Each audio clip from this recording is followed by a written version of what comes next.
So our first look at philosophy and theology and psychology has to start with the Greeks.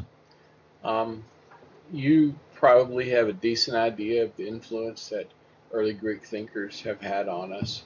Um, but if you don't have a good idea about that, hopefully you will as we talk through this. Most people in our culture are just terribly unaware of the impact that the early Greek philosophers had on us. They think of that as something that's far away and long ago, which it was in both cases. But um, educated people, particularly people who are psychologists, should understand how the things that Plato and Socrates and Aristotle proposed and the people that came after them, how that influenced, for one thing, Christianity, all of Western culture, uh, just an incredible amount of Greek influence that most people are not aware of most of the time. So we want to spend some time thinking a little bit about that. Now, of course, when we think about the Greeks, um, we're going to talk about those big three guys in a minute, but it's just as a little bit of a preliminary. The first person that a lot of people think of as a philosopher, sometimes he's called the first philosopher. He may not have been the first. He may have been one of many, but one of the guys that we kind of know something about that showed up about 600 BC, okay, was this Thales. And Thales was is sometimes considered to be the first philosopher because he did some things that were about uh, what's true and what's real and what is life and what is God and all that sort of thing.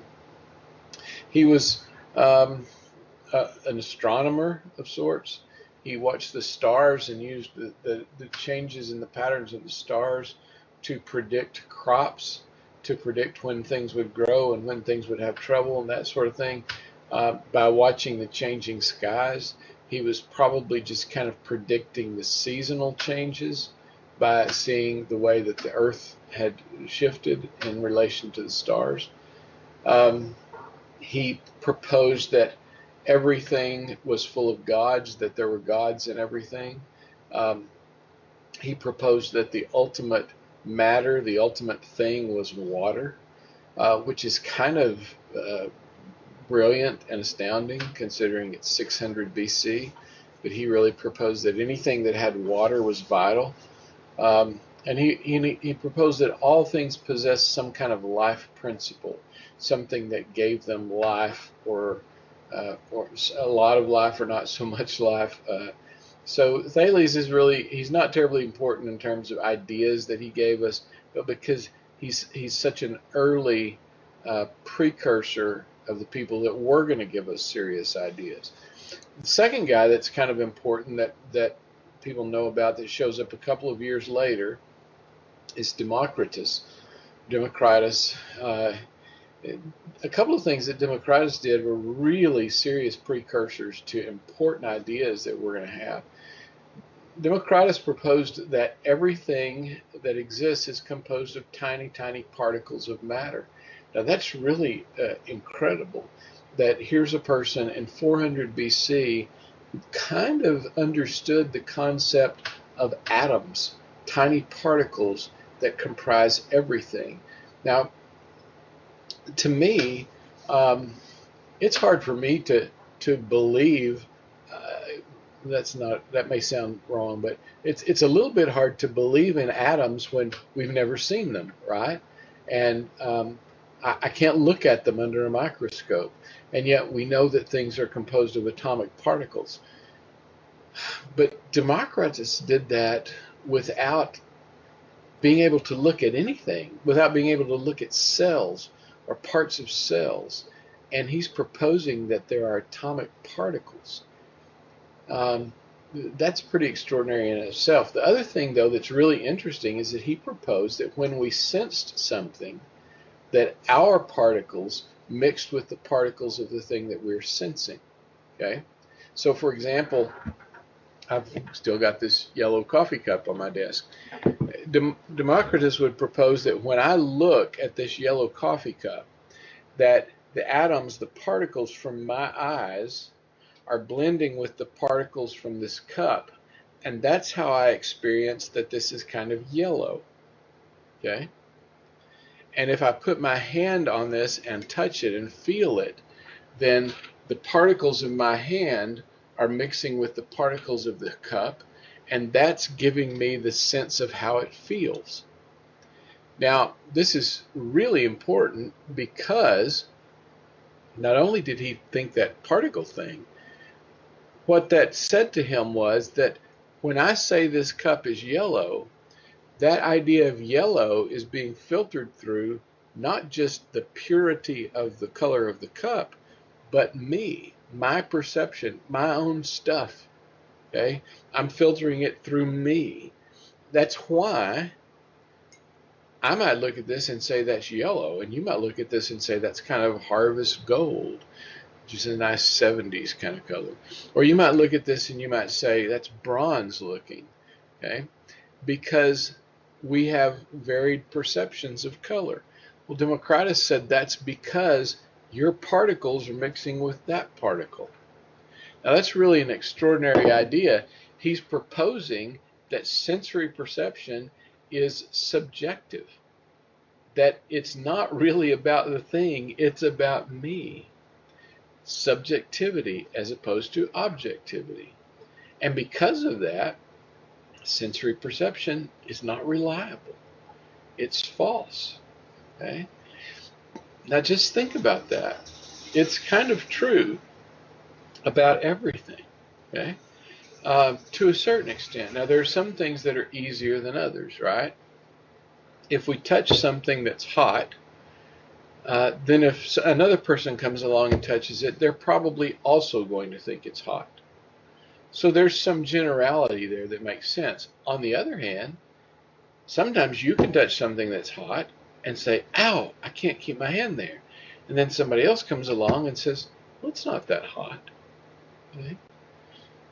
I have a box of atomic fireball candy back there on the shelf behind me. Earlier today, a student came in here and popped one of those atomic fireballs in their mouth. And he left it in his mouth for 3 or 4 minutes, and then he said, this is too hot, I got to get rid of this, and he spit it out. Well, you know that's how we are with taste, right? You probably know somebody, or you may be one of those people who eats jalapenos or habaneros or something and says, it's not hot. And then there are others of us who wouldn't dare bite a raw jalapeno because our mouth would burn for days. Democritus came up with this idea back in 400 BC, and he said it's because your parts are mixing with those parts, so every perception is different. And because every perception is different, then it's got to be false. It's never perfectly true. Now that's an enormous idea, and it affects everything. Because if that's true, it means that everything you perceive all day long is slightly false. I don't like the way that feels. You probably don't either. But it's kind of true. It's a big deal. So that's 400 BC. Now, about the same time that we're talking about Democritus, we have Socrates in that area. We have Plato a little bit later. Socrates is the first one. The big three Greeks are these, and you know them, you've heard of them, you may have studied them before, Socrates, Plato, and Aristotle. So we're going to talk through these three guys and kind of hit the highlights about who's who and who believed what and what they contributed for us. So the first one is Socrates. We think Socrates was kind of around from about 470 to 399. So he's in that same time period that we were just talking about. Now, all we know about Socrates comes from Plato. Socrates may have written some things down, but we don't have anything that came from Socrates. What we have is what Plato wrote or recorded about Socrates, what Plato taught that came from Socrates. Okay, so Plato and Socrates are very much alike because Plato was a student of Socrates, and everything that we know about Socrates comes through Plato. Now, Socrates, what we know of him was that he was a teacher and a philosopher. He made his living as a stone cutter. Everything in ancient Greece was built out of stone, of course, and so maybe some wood, but mostly built out of stone. It was one of the things that made That's one of the reasons we have all those buildings that we'll look at in a minute that are still around, because of stone cutting, and Socrates made his living doing that. But he's not famous to us because of his stone cutting. He's famous because of what he taught. Socrates is famous for using questioning as his primary teaching method, not telling people truths, but asking them questions and building learning around questions. This became known, and you know it, as the Socratic method. Okay, asking questions. Now, interesting little side note here. There's a guy named Antiphon. Now, Antiphon is a kind of a nickname. I mean, if you think about it, Antiphon means sounds against. Okay, so antiphon probably meant talking back and forth. Okay, you make a sound and then I make a sound back. Antiphon. But he became known as Antiphon, and sometimes he's considered to be the first counselor, because he said one of the ways that we can help people with problems is to talk back and forth, kind of applying Socrates' idea to helping people fix problems. Okay, now, that's kind of legendary, and I don't know how true it is, but it's a story that's out there. So Socrates begins to use questioning as the way that we learn and the way that we teach. He also he said that the teacher is the midwife of knowledge. The teacher helps knowledge be born. Now, there's an implication there, of course, that if knowledge is going to be born, as in a midwife delivering a baby, that knowledge is already within the person. And we'll see on the next slide that he believed that knowledge was built into us. And learning was a process of drawing that knowledge out, that we had it inside us, and it had to be drawn out.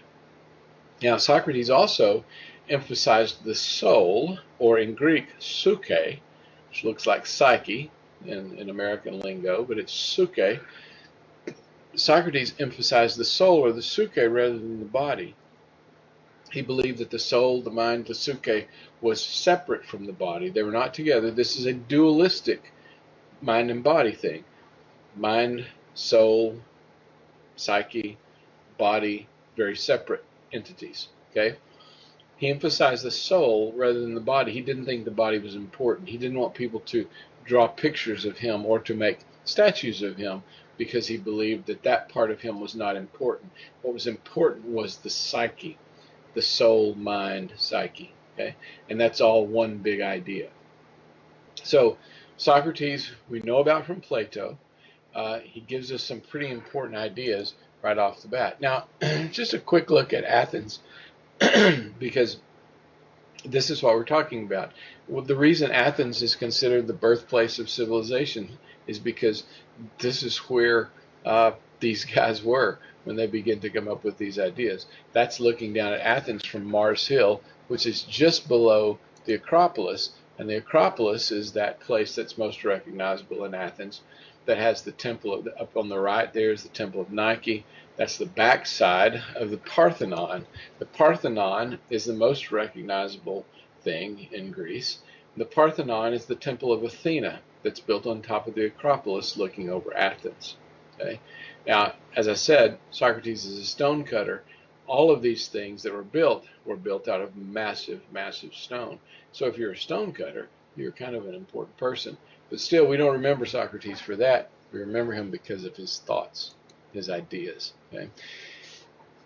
Socrates is famous for the notion of knowing yourself. Know thyself is a Socratic idea. The examined life is not worth living. You've probably heard those things associated with Socrates. Socrates believed that self-knowledge, self-consciousness was one of our most important things. And he kind of treated that as the same thing as the soul or the psyche. Our consciousness of self, our soul, our psyche, our psyche, all the same thing. So to Socrates, to know thyself meant to know your soul. Now, so interestingly enough, knowledge of the soul is kind of literally what psychology means. To know, to learn about, to know the words of the psyche. Psyche logos. Okay? So Socrates says you need to know the psyche. That's what we're doing in psychology. Okay? So the word that we use to study psychology as a discipline really is connected all the way back to the first major Greek philosopher who said you should know yourself. Okay? As we said a while ago, he also believed that knowledge was within us and it was recovered by teaching, by reasoning. Now, if knowledge comes through reasoning, that makes Socrates a rationalist. Okay? Remember when you talk about epistemology, we say you could be nativist, you could be empiricist, you could be a rationalist. If you believe that knowledge comes from mostly reasoning, then you're a rationalist. So Socrates is pretty much of a rationalist. Okay? Now, Socrates had trouble because of these things. Like every revolutionary thinker, regular people don't like him. He's controversial because he questions everything. He encouraged people to question all known truths. Now, when people question all known truths, if you are a person who has made your living or made your fortune or gained all of your power based on known truths, then you don't like it when people question those, right? So Socrates proposes that we should question everything. And in teaching the young people of Athens, he teaches them, question everything. Don't accept anything as true. Question every single thing. This is not a popular thing to do because parents don't like that, and government doesn't like that, and people with money don't like that. And so after a while, Socrates is brought to trial for corrupting the youth of Athens. Now, some people have tweaked that and twisted that and said that's because he was a homosexual and that he was convicted of doing sexual things with boys. That's highly unlikely in ancient Greece because ancient Greece was very tolerant of non-heterosexual behavior. And so it's probably not accurate if somebody says, well, Socrates was homosexual and that's why he was arrested and put in prison. Most people think that it's because he caused trouble by convincing everyone, particularly kids, to question everything that came along. So he's convicted of corrupting the youth, he's sentenced to death, and the legend goes that while in prison he drinks poison and kills himself rather than allowing people to kill him. So Socrates has an enormous impact on us in a fairly short period of time. Now, a couple of other pictures just for the heck of it here. This is Delphi, which is up in the mountains of Greece. Okay, this is where Socrates went to try to find out what truth was. There was, legend has it, an old woman who was called the Oracle. And the Oracle sat in this temple. This is the ruins of the Temple of Apollo in Delphi. And there was a little seat there where you went into the temple, and there was this is in a volcanic mountain range. There were gases that seeped up under the temple. She chewed on herbs and leaves and things.